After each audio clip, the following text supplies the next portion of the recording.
Get it started, and then we'll open it up for questions. I wanted to start with an injury update. Not to go through everyone. We came out of the game relatively healthy. Just a big picture update, Davian Davis will be out indefinitely, so he's obviously with us and a part of what we're doing, but still struggling to recover all the way from his knee injury. From the game, Leighton Nelson is questionable with a sprained foot, day-to-day on that, and so we'll see how he gets to feeling and if we can get him back in practice. He did not practice today. Darren Agu is making progress, would be questionable day-to-day for this weekend. He was back out today, and we'll keep progressing him through the week. A lot of it's how the elbow responds. Jeff Ugo is questionable day-to-day. He was back at practice today, was able to get through the individual periods. He's coming back from an ankle sprain and feel like he's on his way and very well may be able to participate or be available to participate this weekend. Then Quincy Skinner with his hamstring is probable. He practiced full today and was on a player load but didn't have any setbacks. So felt good coming out of the game in terms of being healthy. Again, I think happy to start 1-0 and to be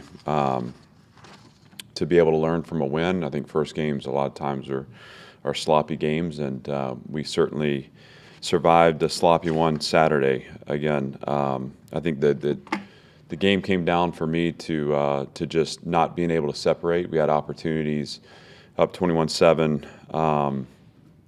And Hawaii had the ball on a 4th and 4 and ended up scoring on a touchdown pass that made it 21-14. That's what we took to halftime.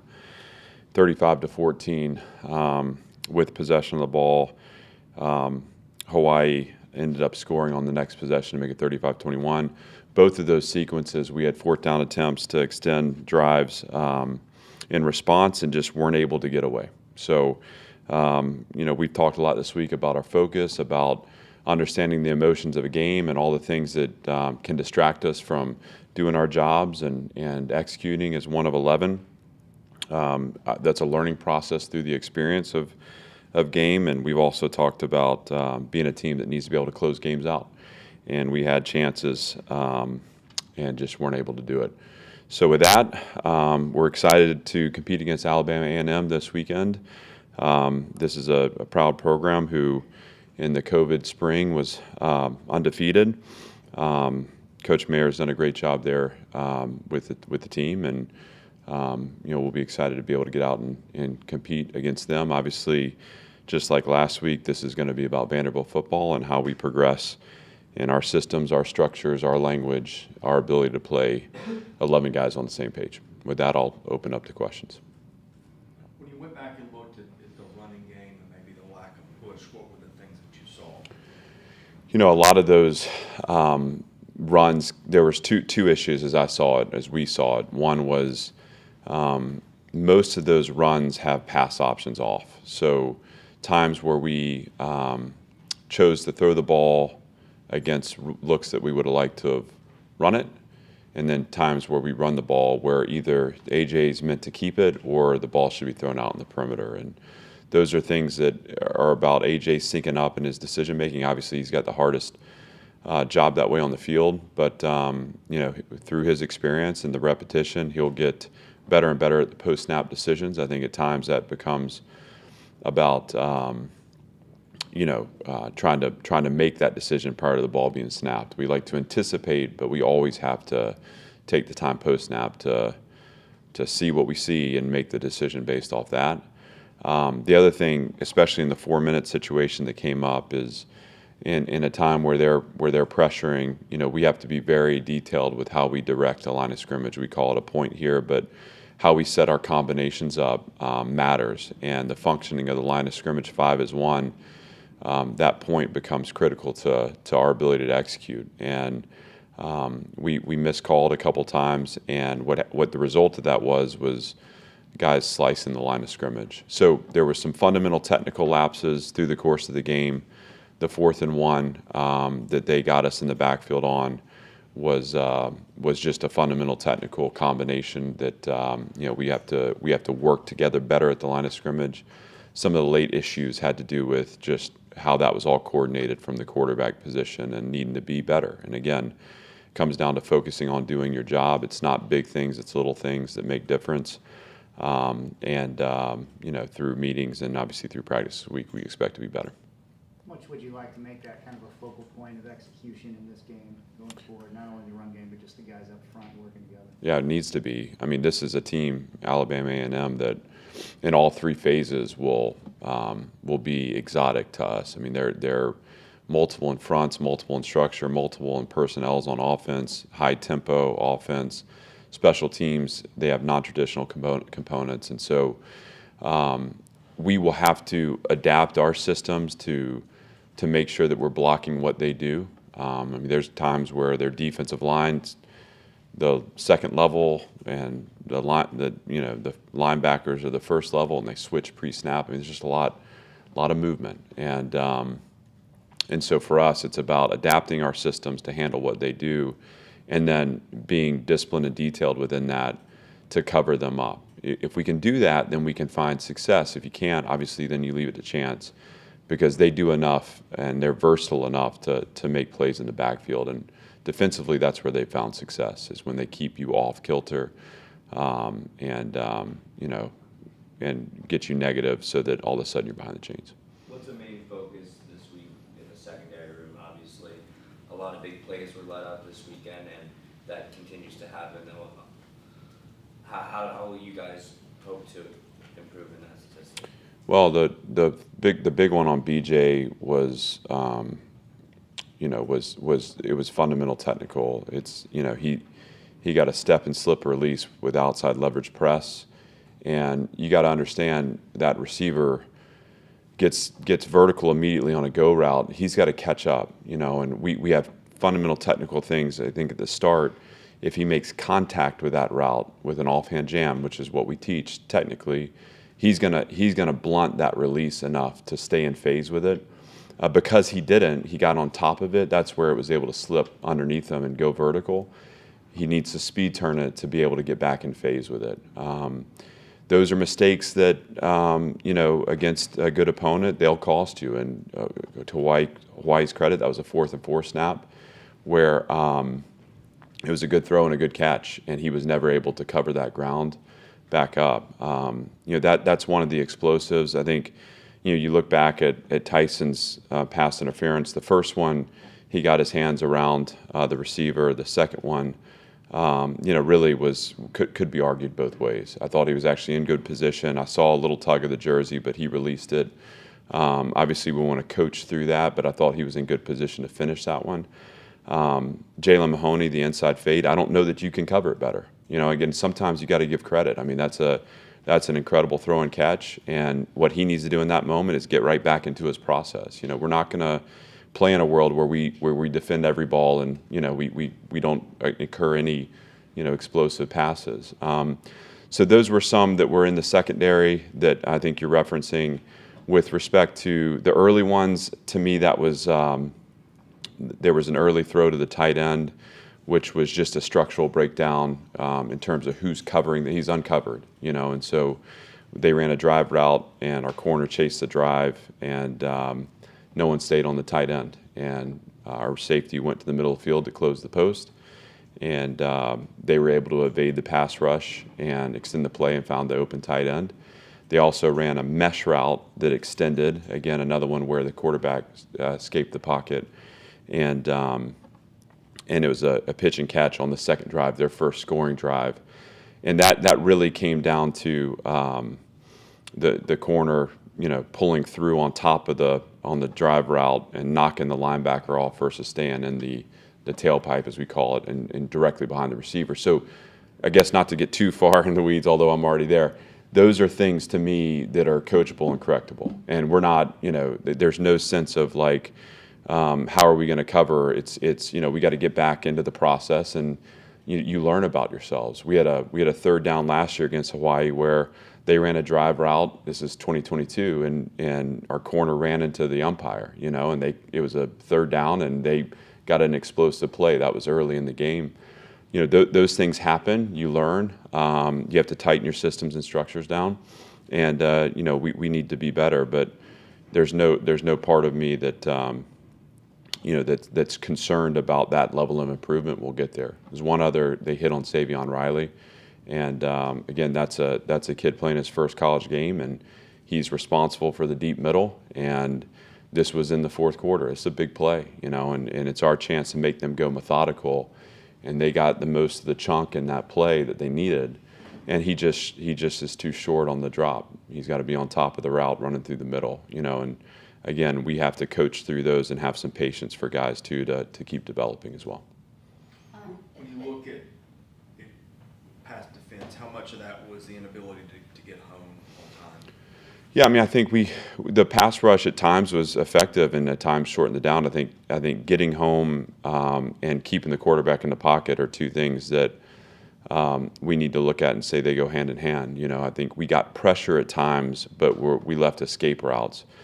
I would credit Hawaii's offensive line. I thought they did a nice job. One of the third down conversions where they hit a seam, was the guard coming back on our twist, and Devin Lee ended up on the ground, and he's rapping to contain there. Those are things that if we're pressuring that ball, then it's we have coverage there. If we're pressuring it, we get a chance to defend it on the back end. Again, those are things that we correct. I thought at times in our twists we were not conscious of contain, and so we left escape for the quarterback on the edge, and that's where we leave kind of ourselves exposed for some of those late coverage plays where guys are open and uncovered that I referenced earlier. We had 3 sacks. We had a number of quarterback pressures, and the game ended on a play where Issa's putting pressure on the quarterback's arm, and that was the ball that DeRicky picked off. And so again, those guys will keep getting better. I've been pleased with the progress of that group through camp and through spring. I think we're way ahead of where we've been in the past.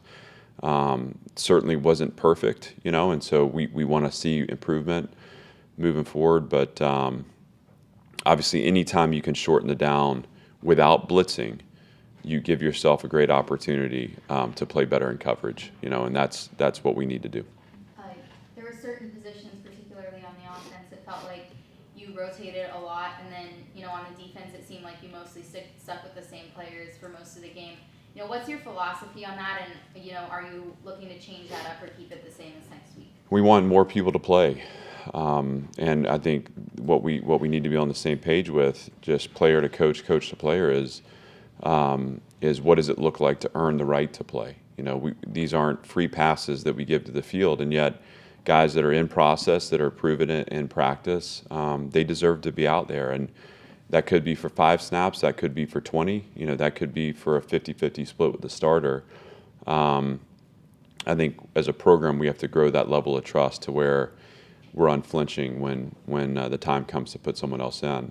My philosophy on it is always to schedule those rotations, and so you're not going based off how you feel in the moment. It's based off what you script out, and that makes sure that you get people in the game that you're going to need late. And what you don't want to have happen in a game is you're leaning on someone in the fourth quarter that hasn't seen the field yet. That's not a recipe for success late. And obviously, I think offensively we got a really good feel for what that is. I think defensively we got to still work towards that and grow in confidence that way, and we will. It seemed like the players were a little disappointed, even though you won. Have you seen that translate onto the practice field, like having them locked in this week? Yeah, they were for sure disappointed. I think that's a sign of growth. I think internal and external expectations are driving, a different approach to winning. I think we got to be careful not to let those feelings linger too long, because though they can be used as fuel for the next week, they can also, if you hang on to them too long, they can drag you down for the next week too. So, the guys have bounced back. We had a direct meeting yesterday to talk about the game, and they felt the same way I felt about it. But again, for us, it always has to be about, it starts with the belief in the people in the room and the belief in the potential of this team. And we say here, belief is a practice, that then translates into how we step into performance together. And so though we're disappointed, maybe discouraged, though we would have liked to have played better, a cleaner game, there's plenty of positives that we can pull from that experience. I think just going through the game day, and particularly the weather delays, is a part of that, to say, hey, even in the face of this, we were still able to start fast. And my job is to continue to try to educate where we can find that progress and win those margins. And what I want is for the team and the staff just to keep that positive attitude and keep going back to that belief, so that over time we're able to actualize the potential of the team. And today was a good day. I don't know that it was a great day on the practice field. I'm still going through the film, so I think as a coach, you're never totally satisfied. It's an illness that we have, and that's okay. But I know these guys are excited to get back out and to play again, and I know they're anxious to find a level of performance that they feel like reflects our program. And that's not a style and a result. It's a level of performance, snap in, snap out, a consistency that we feel like we want to define what Vanderbilt football is about. Not sure how many snaps you got, but I do think I know how many touches. What did you think of London Humphrey's kind of collegiate debut? It was, he was one block away on the double reverse. I would have loved to have seen that. Obviously, he had the fourth down that we got him to jump off sides, and he won on the go. That was exciting. We know he's a talented player. He and Junior have both flashed. I thought, Junior, trying to get him going too, because he can have a chance to impact winning for us. And when we have Quincy banged up, and we need guys to step in. Obviously, we're using Jaden McGowan a ton, and that's awesome. But it also means that he's going to need some time where he's not on the field, and to have those two guys as freshmen stepping up, I'd give credit to Richie Hoskins too. I mean, there's a guy who earned his way into the two deep, and came up with a huge catch and run after catch for us to set up a 4th and 1 that needs to be a conversion. We don't back away from those opportunities. Unfortunately, we missed on the combination, and the ball was hit in the backfield. But the receiver groups had a good camp, and I thought there needs to be a little more consistency there, snap in, snap out. But there were flashes on Saturday, and certainly London's been a part of that, and we're very excited for him moving forward.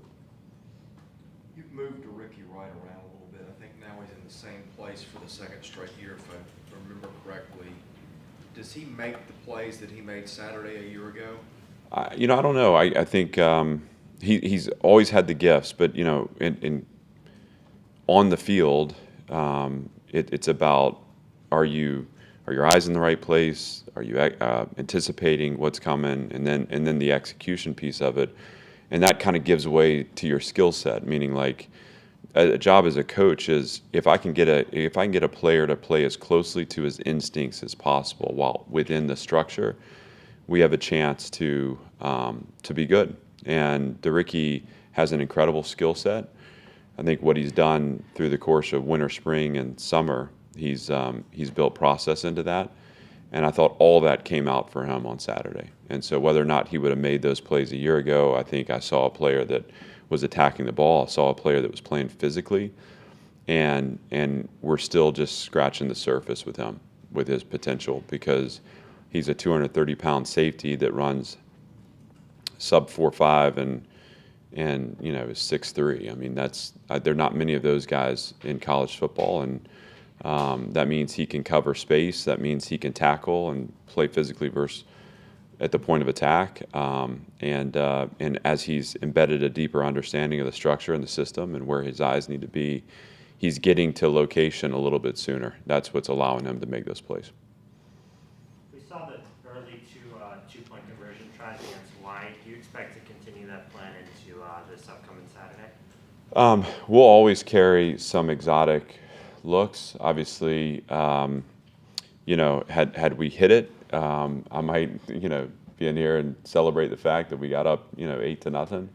since we didn't, I think we'll look for ways to maybe have plays or an arsenal of plays that fit our skill sets that we can execute.